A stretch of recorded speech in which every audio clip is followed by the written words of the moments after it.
elites, the decoders. ക്രിസ്തു യേശുവായുടെ നാമത്തിൽ elite the decoders എന്ന ചാനലിലേക്ക് ഏവർക്കും സ്വാഗതം. ഉൽപ്പത്തി പുസ്തകം 10-ാം അധ്യായം അതിന്റെ 8 മുതലുള്ള വാക്യങ്ങളിൽ ഇങ്ങനെ വായിക്കുന്നു: കൂശ് നിമ്രോദിനെ ജനിപ്പിച്ചു. അവൻ ഭൂമിയിൽ ആദ്യ വീരനായിരുന്നു. അവൻ യഹോവയുടെ മുൻപാകെ നായാട്ടുവീരനായിരുന്നു. അതുകൊണ്ട് യഹോവയുടെ മുൻപാകെ നിമ്രോദിനെ പോലെ നായാട്ടുവീരൻ എന്ന് പഴഞ്ചൊല്ലായി. അവന്റെ രാജ്യത്തിന്റെ ആരംഭം ഷീനാർ ദേശത്ത് ബാബേൽ, എരേക്ക്, അക്കാദ്, കൽനെ എന്നിവയായിരുന്നു. ആ ദേശത്തു നിന്ന് അശൂർ പുറപ്പെട്ടു.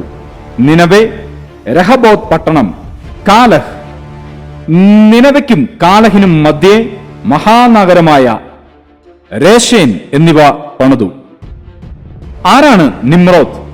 അവൻ പണിത ബാബേൽ ഗോപുരം എന്താണ്? എന്തുകൊണ്ട് സഭ ഇതൊന്നും പഠിപ്പിക്കാതെ മാനസാന്തരവും ഉൽപ്രാവണവും മാത്രം പഠിപ്പിക്കുന്നു? സ്വർഗരാജ്യത്തിന്റെ മർമ്മങ്ങൾ ഇതാ വെളിപ്പെടുവാൻ പോകുന്നു. വീരനാം ദൈവത്തെ പരിചയപ്പെടാം.